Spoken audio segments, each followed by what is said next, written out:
So I have two proofs that I really want to get through before we move on to other subjects, simply because they're pretty important. And I think it would be best served to show these two simple proofs through the lens of just summarizing everything that we've gone through so far in the last two episodes. So again, the picture that we should have in our mind is a domain that essentially is a physical body, or like some heat conducting region or electrostatic volume that is being modeled by a particular equilibrium under some forcing F here. All right, and this is essentially what's being satisfied pointwise by Poisson's equation for whatever heat source that is causing this, material to experience this displacement field. And we're going to relate this idea to the balance of stresses, right? This negative Laplacian acting on U should be balanced with whatever forces that we are subjecting this to, okay? Or some charge density or whatever, okay?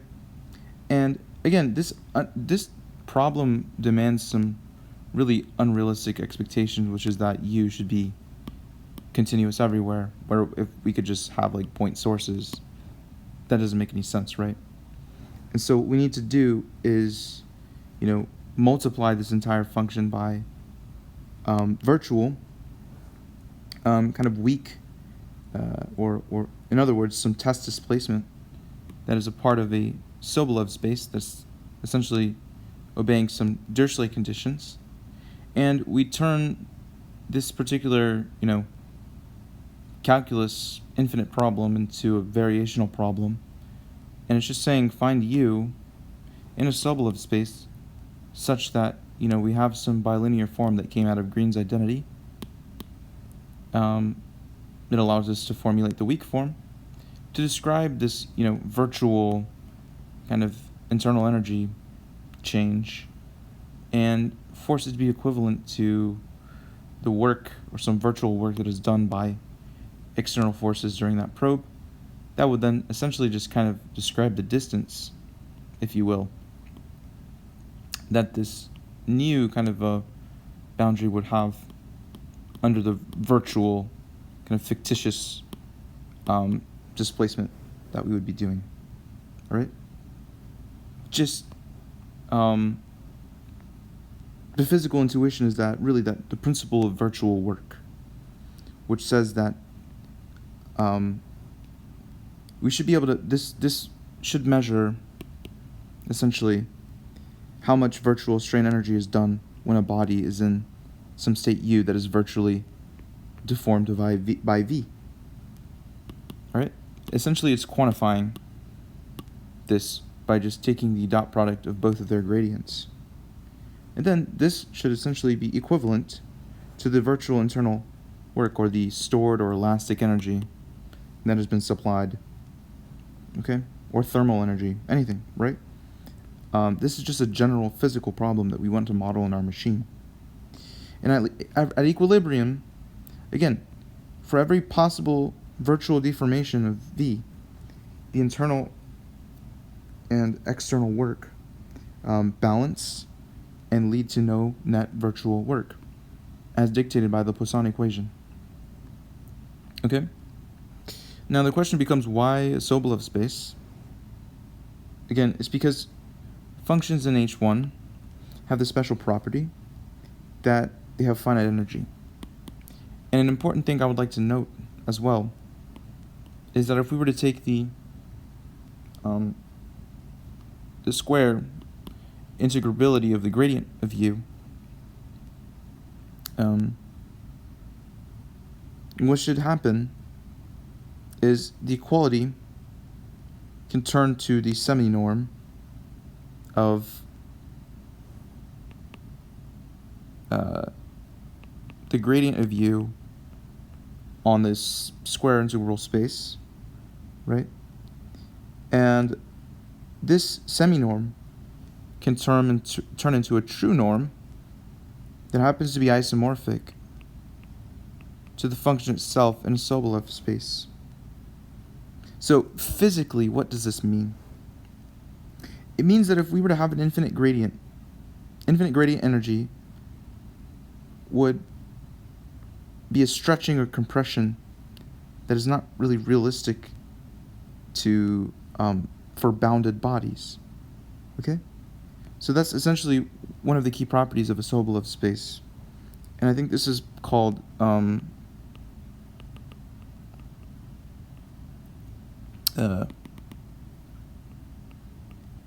Poincaré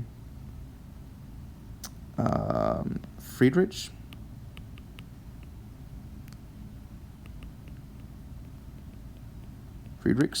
Poincaré Friedrichs inequality. Okay? And so what happens is we get the properties of symmetry, of coercivity, and of also continuity that have the physical meanings that we get the idea of reciprocal work, which is a generalized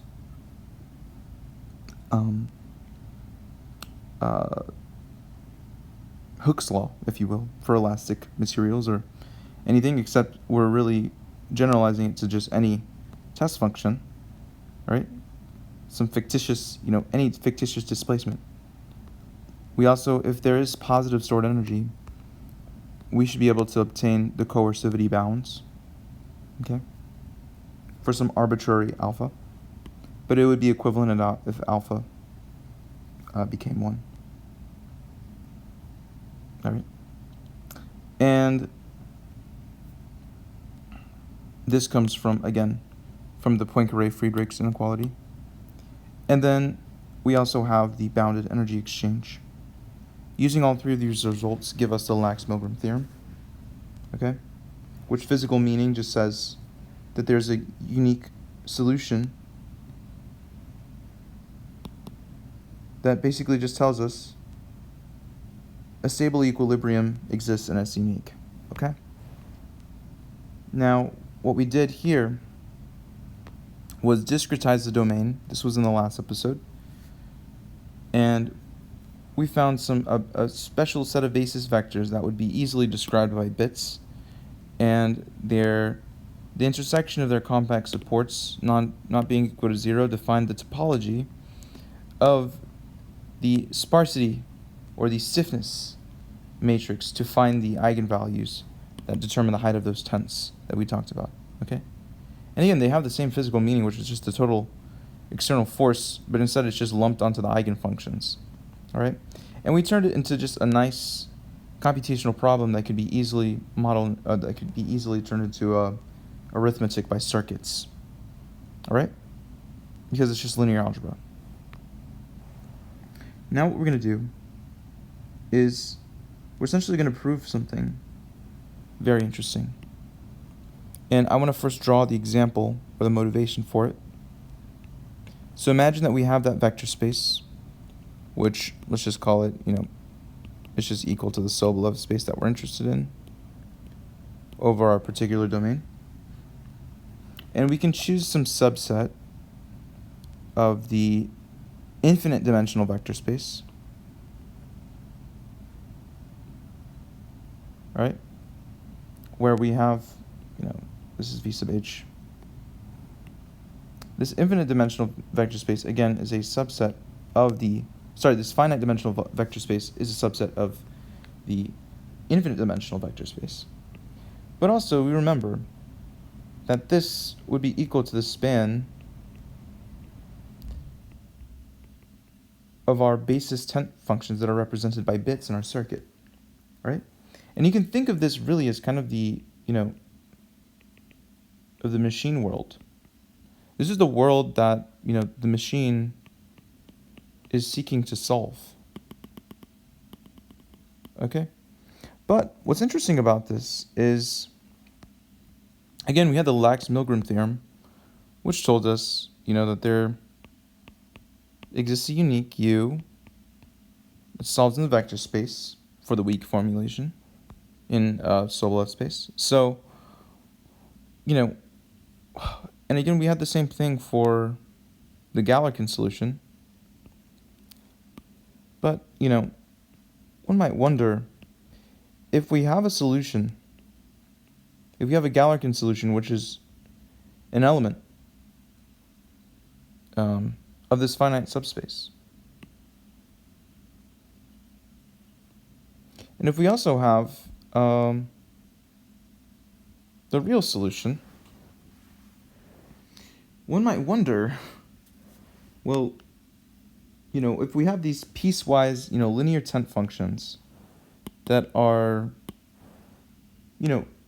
on a triangulation that are vanishing on the boundary, these are really our computational kind of degrees of freedom that we're allowing ourselves. And it's our restricted vision. This is our restricted vision of this entire continuum, right? Or let's use white. There's a whole continuum that we're missing, right? But we have a measurement tool, a computational tool of measurement to, discern things about this space. And so one might wonder, should we find the Galerkin solution for this is to find U of H, right? That exists in this finite dimensional subspace that essentially tells us the bilinear form for this finite element subspace for all that satisfies all test functions within the finite subspace. All right? And this is the Lax-Milgram theorem for uniqueness. All right? Now, why is this important? Because we're gonna be able to do something really, really, really, really cool, okay? Which is define, how accurate is our approximation. And it turns out that there's a geometric argument to be made here for what vector is being expressed. And let's call it E, which would be the error from the real solution in the infinite dimensional space to the solution that is projected onto the, well, we don't know if it's a projection yet, but we can try to do this. So let's define E, or the error, to be some field, if you will. And it's equivalent to U minus the spectral Galerkin solution. Okay? And we can take the weak equation for U here, and instead we can try to subtract the Galerkin solution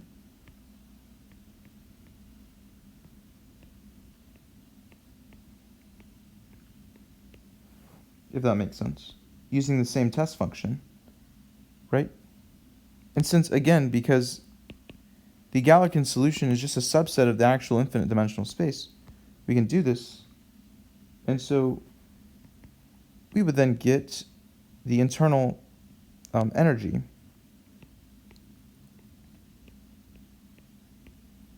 they would cancel out with each other. And one could arrive at this strange result, which is that the bilinear gives you U minus the Galerkin solution because of the properties of linearity. And guess what? This is precisely the error that we defined previously. Take a step, look back at what is implied here of what we just showed. Okay? What we just showed here is that this residual here in the weak sense is orthogonal to everything that this mesh here that we constructed with these basis vectors, that everything that the mesh can see or feel. And so the machine, in this machine world versus, this real world, this machine world here cannot reduce the error components that are invisible to these basis functions. And if you could think about this, the Galerkin solution here is minimizing the stored strain energy, again, or this coupling that we originally talked about, as the bits are flowing from node I to node J, dictated by these particular sparse graphs. As they have this, and depending on if they share an edge or not, that if they share an edge, the strain is non-zero. What this is allowing us to see is that this strain energy is admissible among all mesh deformations, but orthogonality says the error does no virtual work. Again, the error itself, or the error field, does no virtual work against the motions of your mesh itself. And so equilibrium is essentially achieved in this discrete world. Okay? And that's a really hard thing to grasp. But this is essentially why finite element methods work. You can take away one thing from this episode, and it's that finite element methods find the best compromise given some limited resolution, okay, or given some finiteness. All right? So, and I need to prove this to you. This is just kind of a statement of, again, how do I know that it's the best? All right? Well, we're going to have to go back over here to our original physical properties of the finite energy spaces, okay? Which states that, again,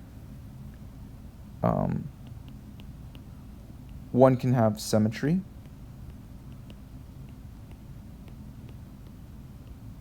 okay? One can also have a coercivity.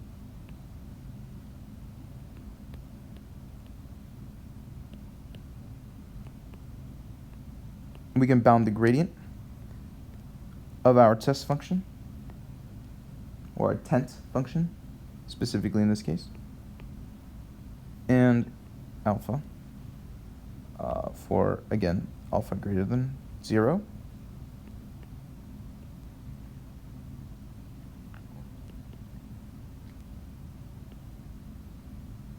Which gives us the square of the norm. And again, this should be squared, sorry, for a Hilbert space. And this should be for a Sobolev space. Okay? And we also have continuity that's given to us by just the fact that the magnitude of this bilinear form should be greater than, or should be less than or equal to some arbitrary m constant times u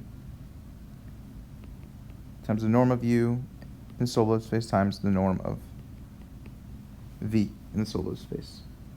And again, Lax-Milgram theorem comes out of this, right? The uniqueness, again, comes from these particular conditions, all right? Now, what we're going to do here is, again, after projecting it onto the mesh world and getting the fact that it's orthogonal, E is orthogonal, then what we can do is define something called the energy norm. And what the energy norm is we can just say, we can define the energy norm with, this A would be assumed to be a bilinear energy norm. We're going to define this guy here for any W input as the square root of the bilinear if we were to shove it into there, right? Which is equivalent to expressing it as, the norm of the gradient of W in a Hilbert space, which by the Poincaré thing that we went over earlier here, the Poincaré-Friedrich inequality, we can have that this is isomorphic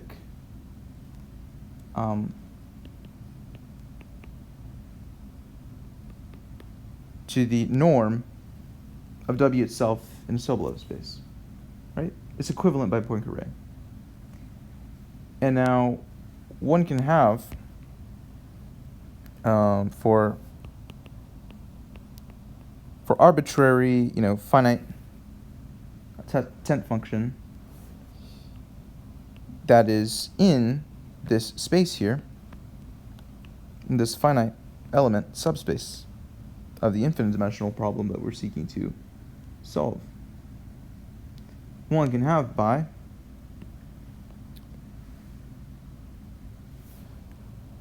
if we use these definitions here, we're going to have U minus the Galerkin solution in the energy norm should be less than or equal to,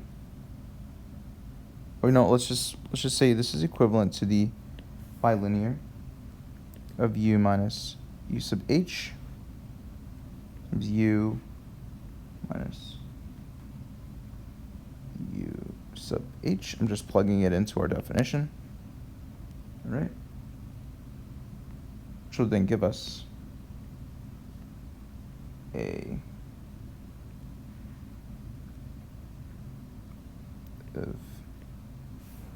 this should be U minus U sub H, comma, U minus V sub H, because this is the arbitrary one that we're trying to show. And we can use by the orthogonality that we found here, one can have that this energy bilinear form should be U minus U sub H of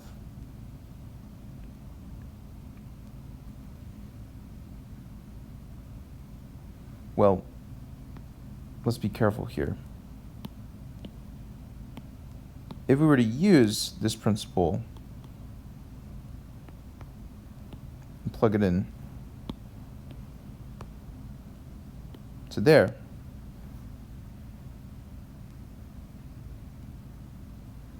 what one could have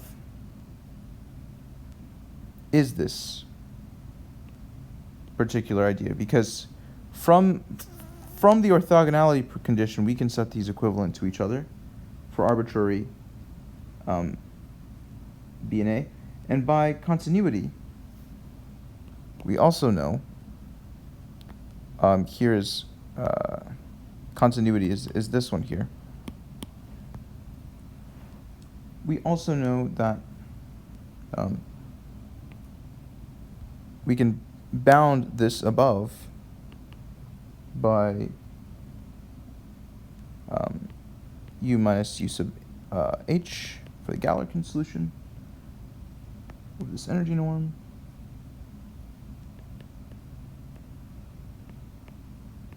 Okay? And so what we then can have also is we can take the infimum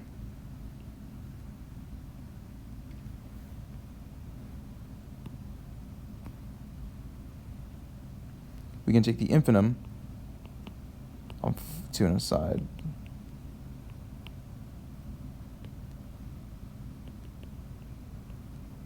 I guess as the finite elements, span the full vector space for this norm here, E sub HA.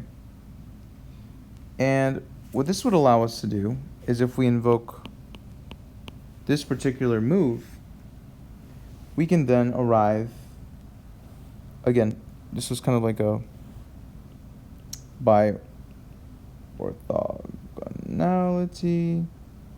This is the property that we showed up here. This is by, by continuity, right? Yeah. Just symbolically showing this.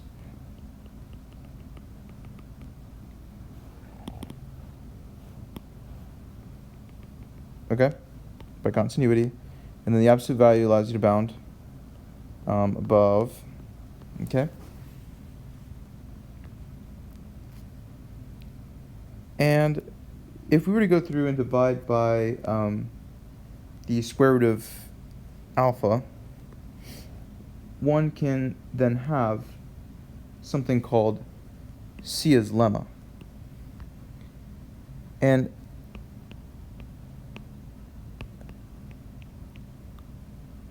Sia's lemma says that the norm of u minus u sub h, where u sub h is the Galerkin solution, over an energy norm, this should be less than or equal to, or bounded above, by some m over alpha constants that depend on whatever grid that we are choosing to use here.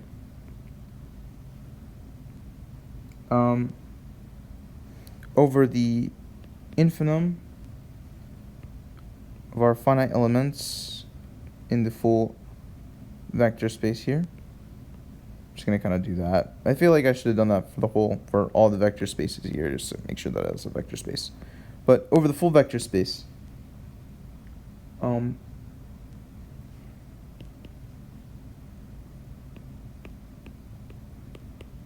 the norm of the difference between the solution in the real infinite dimensional space minus the basis, or minus the functions that span our a finite element vector space. Okay. What does this mean? Why is this? Why do we care about this? First of all, m and alpha are arbitrary. All right, as long as they're positive. And what this is saying here, if you're paying close attention, is that u itself, u sub h, is the best possible form of the finite element vector space in stored energy. All right? And again, this is orthogonal. And so the energy norm really is measuring the total strain energy of the error field itself. And minimizing it means that the discrete body here, this discrete body is relaxed, is as relaxed as possible given the mesh constraints. And so again, this bound is the root of all a priori complexity convergence rates for Sobolev linears, because we have the bound up here, and for Hilbert spaces or Sobolev spaces, this explains why the idea of some further labs that we're going to do in this series, but this provides the basis for pretty much everything, because we're going to use this result to explain adaptive refinement and talk about the energy field itself. And again, you have to understand that this error field is doing no work. It is doing no work on the particular because it is orthogonal to the Galerkin solution. It doesn't matter how much we further discrete or discretize our finite subspace. The energy field is just kind of orthogonal. And so the machine world is essentially the best possible solution that one can have. All right, so that's what's going to make this, really coherent, because Sia's lemma allows us to tell us that the machine itself cannot beat the best possible low-dimensional guess in physical energy, but it can achieve it automatically by orthogonality, which plays the pivotal role here in the proof itself for Sia's lemma. All right, that is the only reason why Sia's lemma is possible. And this geometric guarantee is what lets us scale from laptop grids, with 10,024 to the 2 bits, to GPU hybrids without losing any mathematical control, because as we go across the machine mathematics for the rest of the series, we will talk about Krylov and CG minimizing energy landscapes. Exactly, we're going to use the exact same energy norm over Krylov subspaces, or convex optimization. Orthogonality really generalizes, this idea of orthogonality generalizes to iteration. We'll also talk about graph Laplacian energies. We're just going to mimic that Sobolev space. It's going to be a discrete version of the same inner product that we have. We'll talk about neural operators and how they learn, particular, how a neural operator would learn a particular map, again, by minimizing an energy-like loss that then you approximate with the same variational principles. It's the same stuff. I mean, there are more mathematical techniques involved, but and then we'll also talk about encoding differential equations into quantum states to preserve unitarity. This gives us, energy-like Hamiltonian states. I mean, the foundations here are really important, okay? I cannot stress this enough. So, again, there will be no free lunch limits for each of these, and I guess the no free lunch limit here, right, is just the idea that if we have some idea of a domain or a problem that we want to solve, and the boundary is forcing, particular constraints, we might have there might be some irregular, and we'll talk about this next, about adaptive meshes, but we might have some domain that is a little bit harder to deal with, all right? And because those things can exist, we'll have to be able to adapt our mesh. But the reason why we can adapt our mesh is because the error itself is orthogonal, if that makes sense. All right, and we can exploit that when we later program our own solvers, okay? But I think I've gone on for a long enough time, but this was originally meant to just show Sia's lemma and show the result, the kind of cool result that the Galerkin, or the difference between the true solution and the Galerkin spectral solution has some error, and it's unavoidable, but at least it's orthogonal. All right, and it performs no virtual work. All right, thank you for watching.